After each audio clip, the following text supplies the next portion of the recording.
on all the key stories that we're covering. I'm Eric Ham. Join me from Washington here on First Post America.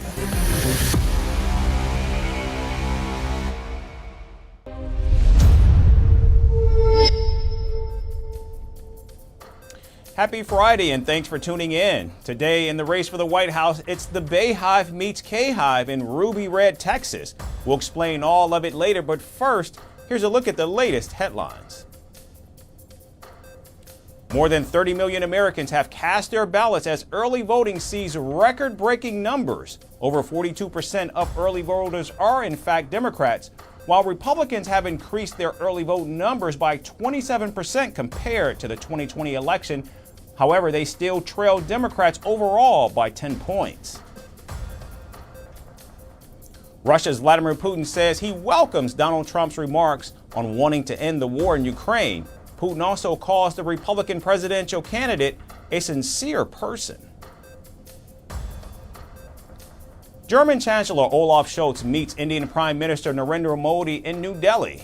Chancellor Scholz is in India for 3 days to sign agreements on trade, clean energy, defense, and technology. Nigeria's army says it killed at least 140 suspected terrorists and armed kidnappers affiliated with Boko Haram over a week-long operation. The West African country's defense ministry says another 135 suspects were also arrested.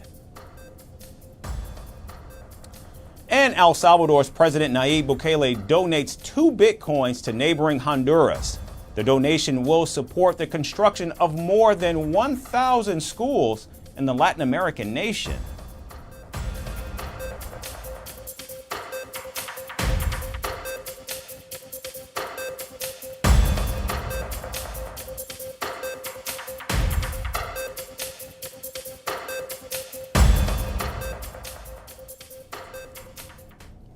We begin in the United States, where former President Donald Trump says he may pardon President Joe Biden's son, Hunter Biden, if he is in fact re-elected to the White House. During an interview with conservative radio host Hugh Hewitt, the Republican presidential nominee also called Hunter Biden a bad boy. See, unlike Joe Biden, despite what they've done to me, where they've gone after me so viciously, despite what, and Hunter's a bad boy. There's no question about it. He's been a bad boy. All you had to do was see the laptop from hell, but I happen to think it's very bad for our country. In June, Hunter Biden was found guilty of 3 gun-related charges, and he also made a last-minute guilty plea in a tax evasion case in September. Hunter Biden now faces up to 25 years in prison on the gun charge and 17 years for tax evasion. The sentencing in both cases will take place in December. President Biden has already said that he will not pardon his son. With regard to the question regarding the family, I'm extremely proud of my son Hunter.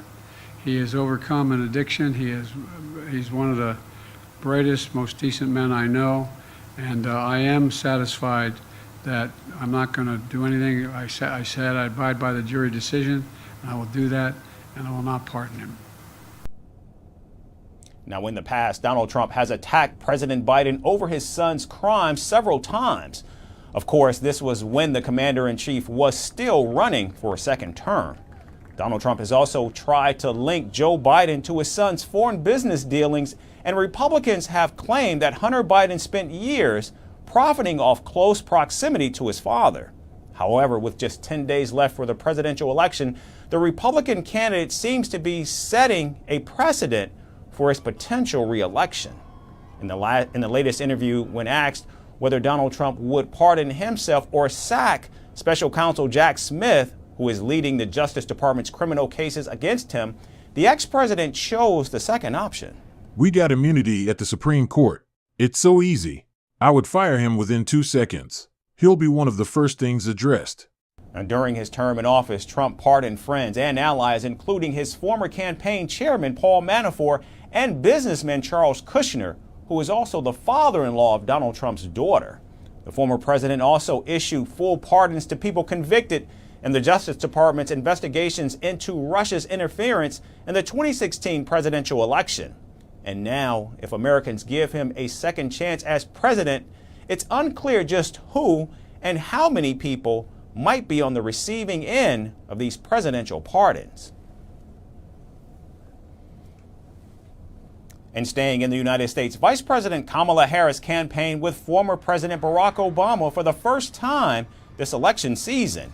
Rallying supporters in battleground Georgia, the two Democrats courted black voters and warned against a Trump second term. There is a huge contrast in this election. Just imagine the Oval Office in 3 months. Picture it in your mind. It is either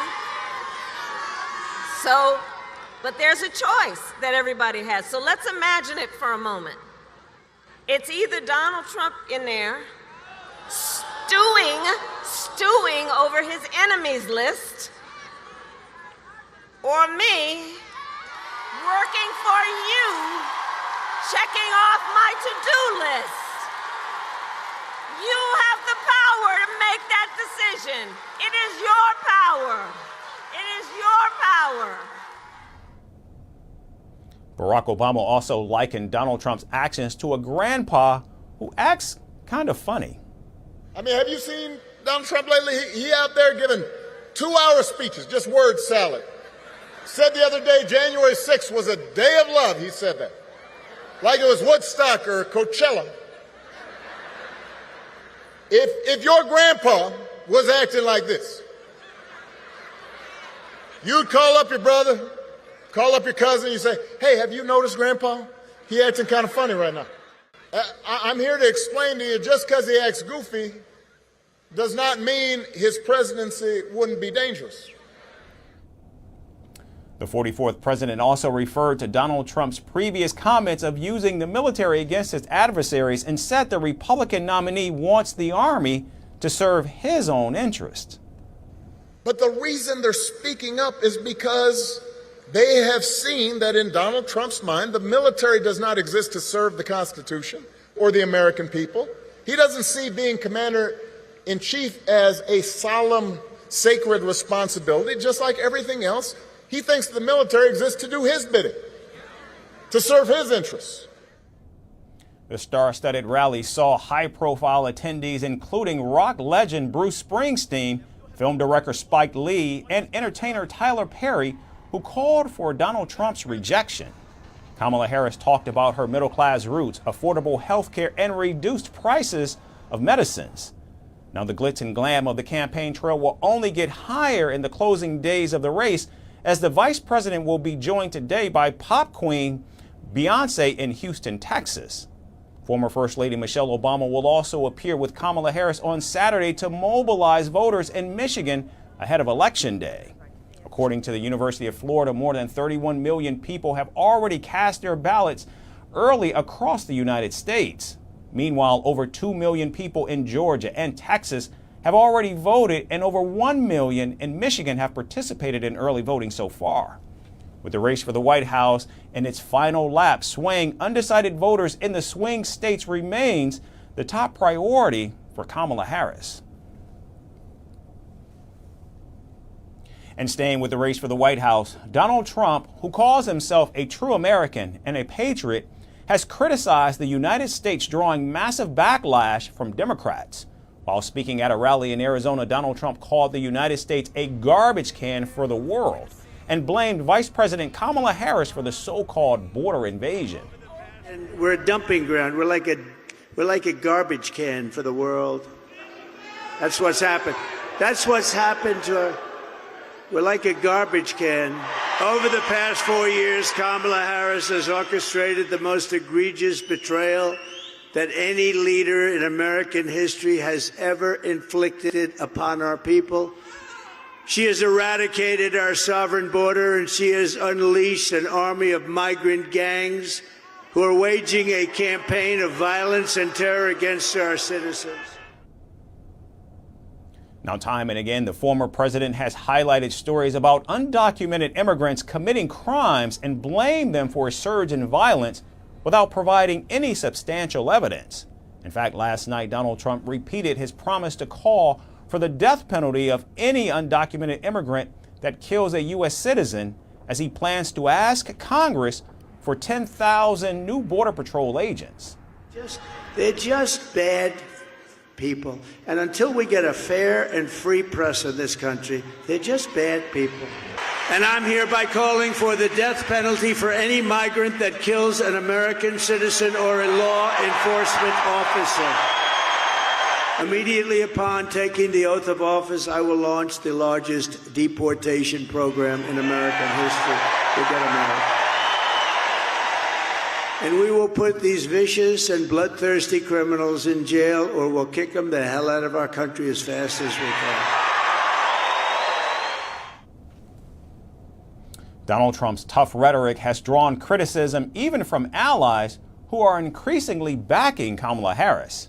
In Philadelphia, the vice president hailed the endorsements of former Republican Representative Fred Upton from Michigan and Sean Riley, the Republican mayor of Waukesha, Wisconsin.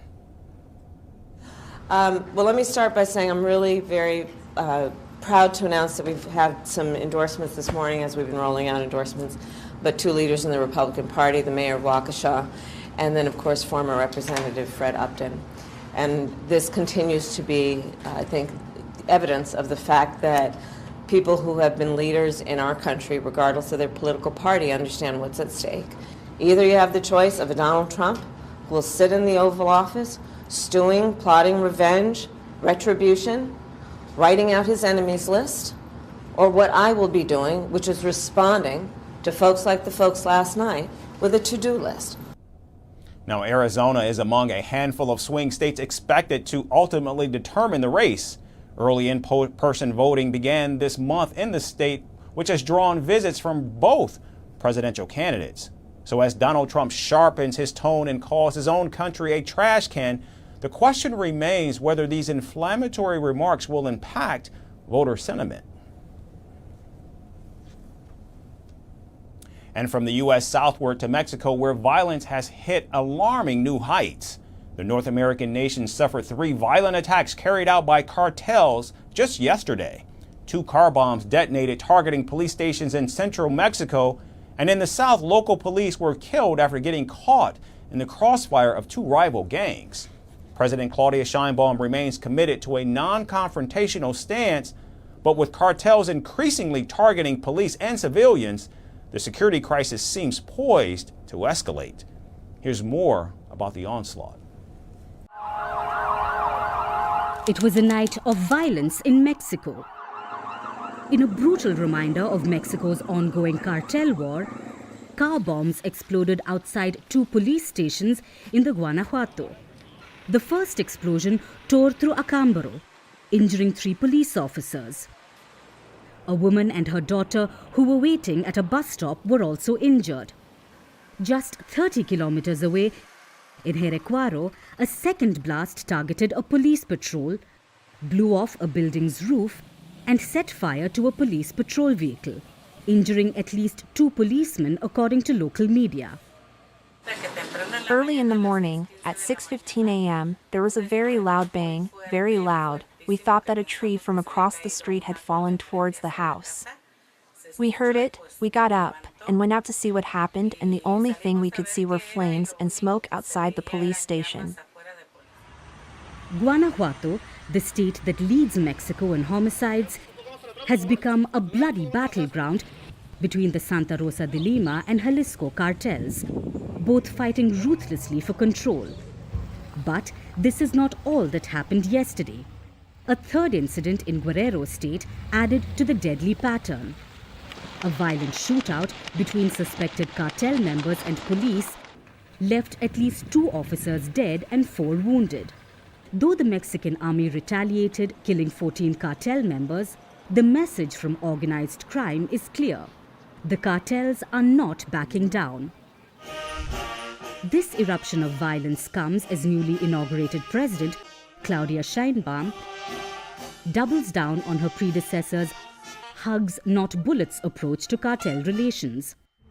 Despite the relentless violence, Sheinbaum has instructed the army to avoid confrontations with cartels, a policy some say lacks teeth in the face of increasingly bold and coordinated cartel strikes. The instruction we have given, and this is the policy, the strategy of the Security Cabinet, is that there are to be no confrontations. We are not going to return to a war against the narcos. It isn't to get there outside the framework of human rights, and instead within the framework of the law.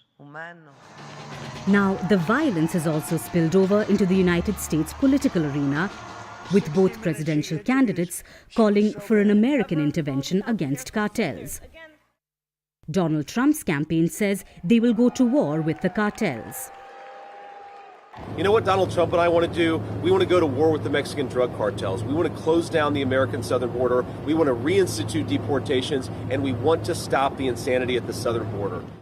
I will ensure that we target the entire global fentanyl supply chain because we must materially and sustainably disrupt the flow of illicit fentanyl coming into our country. My approach takes into account also that the precursor chemicals used to make fentanyl are by and large made in China and then shipped to Mexican cartels and trafficked right here into the United States.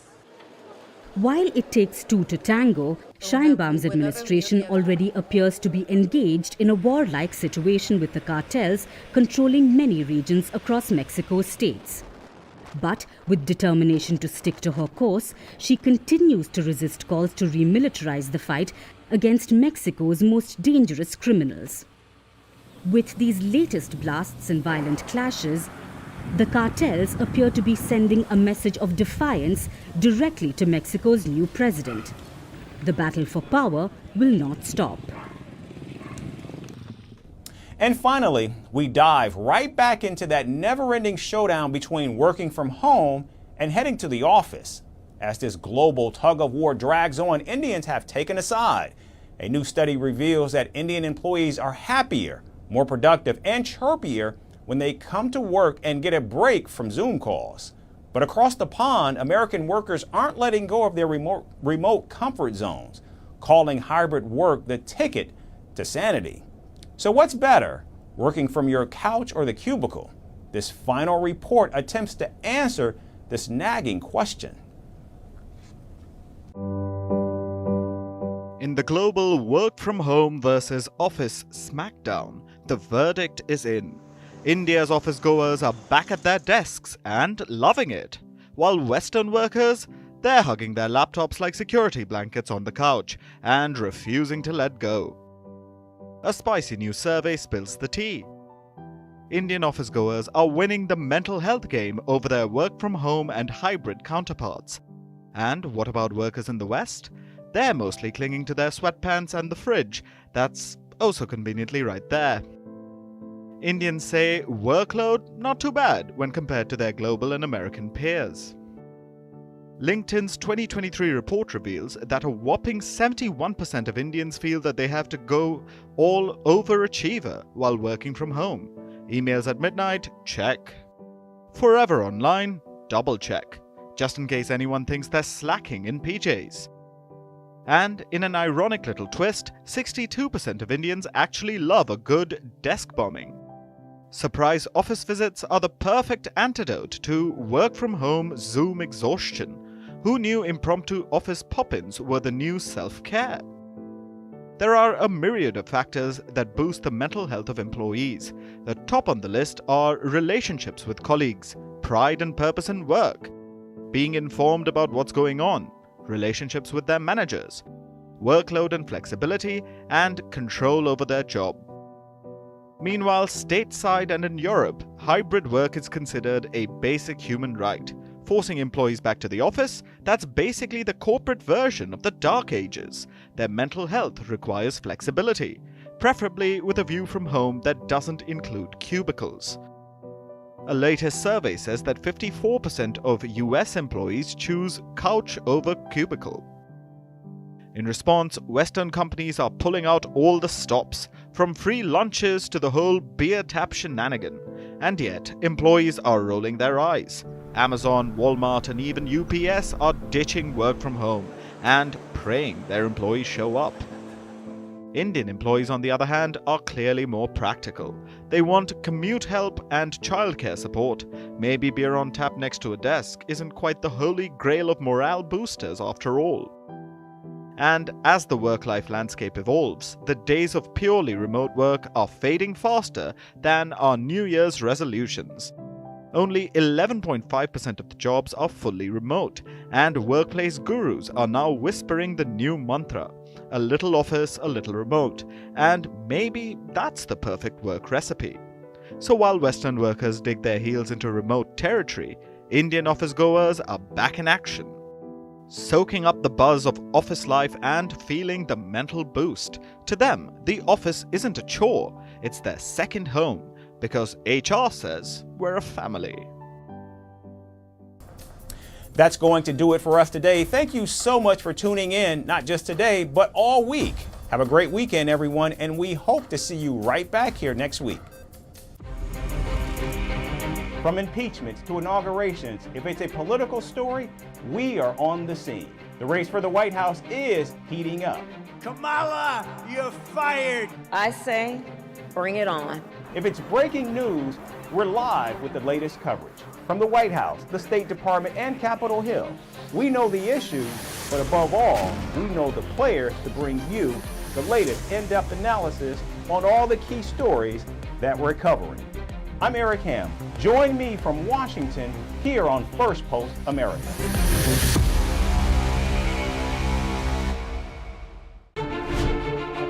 Firstpost decodes the U.S. election.